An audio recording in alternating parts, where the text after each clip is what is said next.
সাংবাদিক সম্পাদক মাহমুদুর রহমান সাহেব উনি একটি মামলায় জামিন চাইতে গিয়েছিলেন, তারপরে উনি কারাগারে আছেন। এই ঘটনা সবাইকে, আপনাদের অনেককে দুঃখ দিয়েছে, কাউকে ক্ষুব্ধ করেছে। আপনাদের কাছে মনে হয়েছে যে এরকম একটা ছাত্র জনতার বিপ্লবের পর আসা সরকার, এই সরকারের সময় কেন ফ্যাসিবাদ বিরোধী লড়াইয়ের অন্যতম অগ্রনায়ক মাহমুদুর রহমান ভাই কেন এখানে কারাগারে আছেন। তো আমি আপনাদেরকে একটু ব্যাখ্যা করি বিষয়টা। প্রথমেই বলে রাখি, আমি ওনাকে খুবই শ্রদ্ধা করি।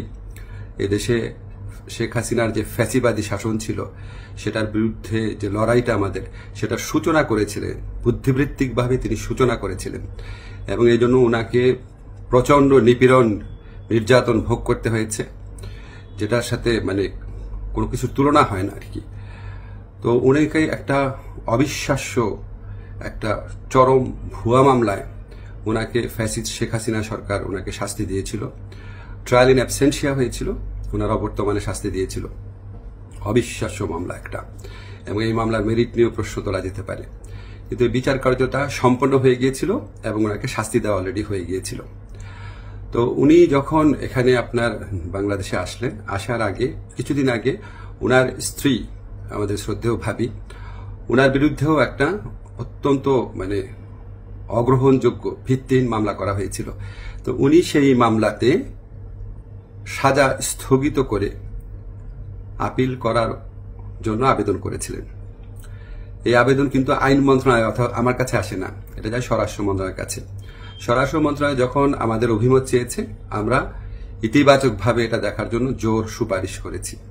আমাদের এই সুপারিশের ভিত্তিতে মাহমুদুর রহমান ভাইয়ের স্ত্রীর সাজা স্থগিত করে ওনাকে আপিল করার সুযোগ দেওয়া হয়। মাহমুদুর রহমান ভাই যেই মামলায় শাস্তি পেয়ে আজকে জেলে আছেন, এক্স্যাক্টলি এই মামলায় আরেকজন বরেণ্য সাংবাদিক শফিক রহমান, উনারও সাজা হয়েছিল। উনি ঠিক একইভাবে মাহমুদুর রহমান সাহেবের যে স্ত্রী আছে, উনি যেমন আবেদন করেছিলেন যে সাজা স্থগিত রেখে আপিল করার জন্য, উনি একইভাবে সেই আবেদন করেছিলেন।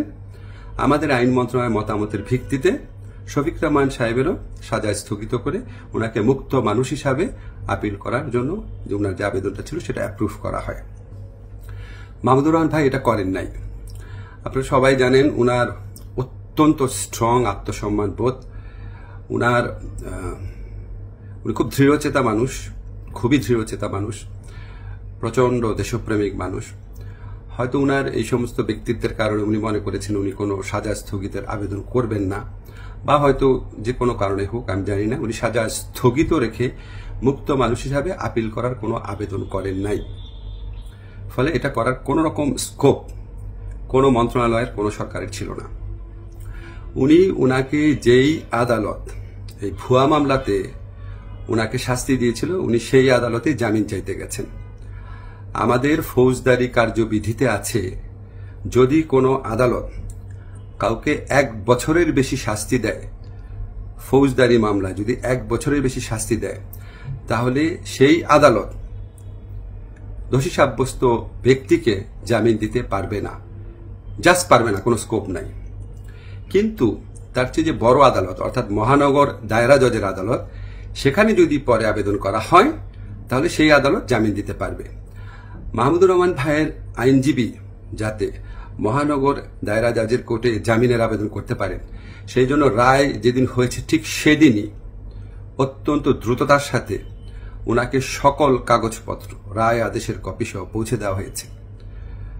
আজকে আমি যখন আপনাদের সাথে কথা বলছি, আজকে হচ্ছে বুধবার, উনি যে কোনো কারণেই হোক উনি জামিনের আবেদন এখনো করেন নাই। জামিনের আবেদনটা করলে ওই আদালতের জামিন দেওয়ার এখতিয়ার আছে এবং ওনার জামিন পাওয়ার পথ প্রশস্ত হবে। উনি মুক্তভাবে ওনার যে দেশপ্রেম থেকে, দায়িত্ববোধ থেকে, উনি ওনার সাংবাদিক হোক বা বুদ্ধিজীবী হোক বা ওপিনিয়ন মেকার হোক, উনি ওনার ভূমিকা পালন করতে পারবেন অচিরে, সে প্রত্যাশা করছি। আমি শুধু আপনাদেরকে একটা জিনিস একটু বোঝার জন্য অনুরোধ করছি। আমি আইন মন্ত্রণালয়ের দায়িত্ব পাওয়ার পর মাহমুদুর রহমান ভাইয়ের স্ত্রী ও সাংবাদিক শফিক রহমান, ওনারা যখনই আবেদন করেছেন সাজা স্থগিত করার, সেই আবেদনে আমাদের মতামতের ভিত্তিতে ওনাদের সাজা স্থগিত করা হয়েছে। মাহমুদুর রহমান ভাই এই আবেদন করলে অবশ্যই অবশ্যই আইন মন্ত্রণালয় থেকে ওনার সাজা স্থগিতের জন্য আমরা সুপারিশ করতাম। আমরা সেই সুযোগ পাই নাই, এখানে আমাদের কিছু করার ছিল না।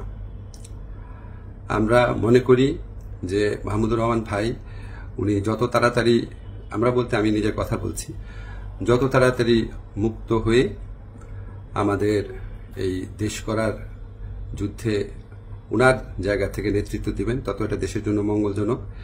আমি আশা করব খুব দ্রুত উনার জামিনের আবেদন করা হবে, যাতে উনার জামিনের পথ প্রশস্ত হয়।